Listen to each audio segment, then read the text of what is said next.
الحمد لله والصلاة والسلام على رسول الله. اما بعد، سؤال آمده است که آیا انسان مقیم میتواند که دو نماز را جمع بکند بمانند نماز ظهر و عصر بین همدیگر جمع بکند، یا بمانند نماز مغرب و عشاء بین همدیگر جمع بکند و سنت ها را انسانی که نماز را جمع میکند سنت ها را آیا میخواند یا نمیخواند؟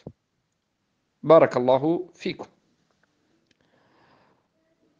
اما در مسئله جمع کردن نماز برای انسانی که مقیم است جایز است، چخیلی که امام مسلم رحمه الله در صحیح مسلم در کتاب صحیحشان از عبدالله بن عباس رضی الله عنهما روایت میکنند که رسول اکرم صلی الله علیه وسلم جمع صلاة الظهر مع العصر والمغرب مع العشاء. رسول اکرم صلی الله علیه وسلم نماز ظهر و عصر را و مغرب و عشاء را جمع کردند، یعنی هم ظهر و عصر را جمع کردند و هم مغرب و عشاء را. همچنین حالت شده است. این از سنت فعلی رسول اکرم صلی الله علیه وسلم است. وقتی که باران بارد یا یگان عذر یا یگان مشکلی یا یگان وزنینی یا یگان کسلی شد، مسلمان میتواند که در حالتهای عذر شرعی یا در بعض حالتها به یگان عذر شرعی یا به یگان مشکلی، چخیلی که از رسول الله همچنین روایت ها را هم میکنند صلی الله علیه وسلم که یک مراتبه به یگان عذر جمع کرده بودند، انجام دادن این چنین نماز یعنی جمع کردن بین همدیگر جایز است. بارک الله فیکم. و این حدیث صحیحی که آوردیم به این دلالت میکند.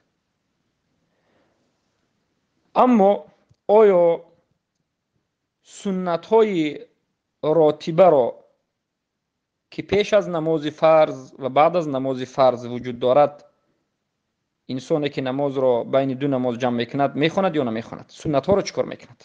سنت های راتبه وقتی که انسان بین نماز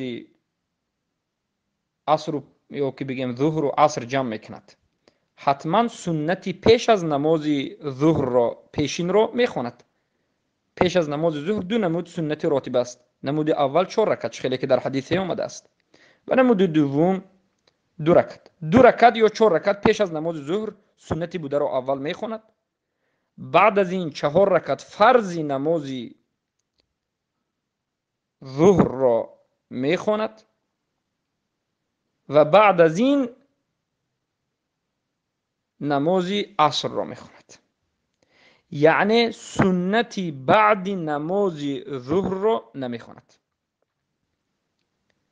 در همین مسئله علما دو قول گفتند. بعضی از علما میگویند که وقتی که نماز عصر و پیشین را یعنی پیشین و عصر را جمع کردید و در یک وقت خواندید، به سبب عذر، به سبب اینکه باران بود، به سبب اینکه مریض بودید، کسل بودید و غیره، مقیم باشید هم جایز است.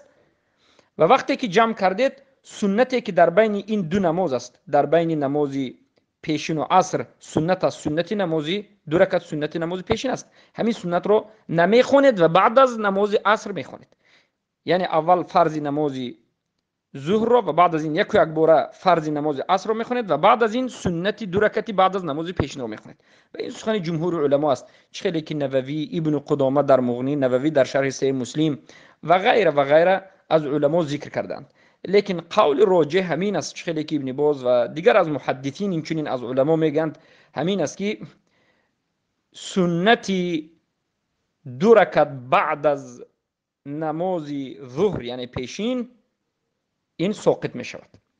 یعنی وقتی که شما نمازی بارک الله فیکم پیشین و عصر رو جمع کردید، سنتی پیش از پیشین رو میخونید، اما سنتی بعد از پیشین رو نمیخونید. زیرا حدیث آمده است که بعد از نماز عصر نماز خوندن منع هست، مگر هم نمازهایی که سبب دارد، بمانند نماز جنازه یا نماز وضو طهارت بگیم یا نمازی داخل شدن به مسجد، این نمازها جایز است، اما سنت نمازی ظهر ساقط می شود. بارک الله فیکم.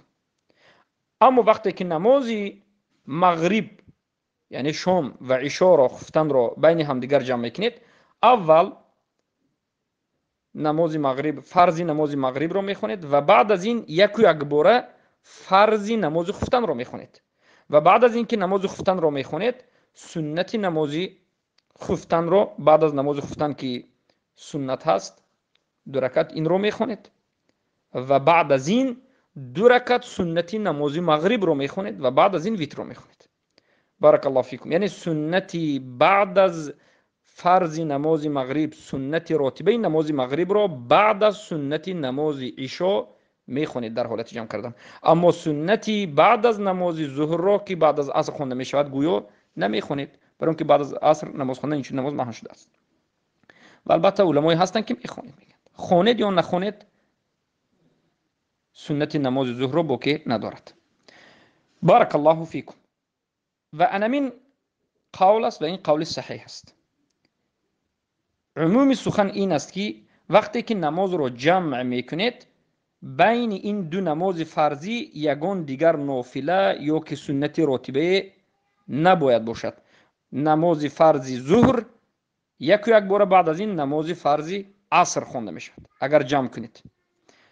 اگر بین مغرب و عشا جمع کنید نماز 3 رکعت فرضی شام و بعد از این یک بار قامت گفته میشود و 3 رکعت نماز فرضی 4 رکعت نماز فرضی خفتن خونده می شود. در بین این جمع کردن و در بین 2 نماز فرض سنت خونده نمی شود. سنت را علما بعد از تمام شدن تمام فرض ها می خوانند. میگن خیلی که ما به شما با تفصیل ذکر کردیم. بارک الله فیکم. اما از آنش چی؟ از آن به هر 2 این نماز یک از آن گفته می شود و 2 اقامت، 2 قامت اول برای نماز مثلا ظهر، قامت دوم برای نماز عصر. برای نماز عصر دومین نماز جمع کردن لازم نیست.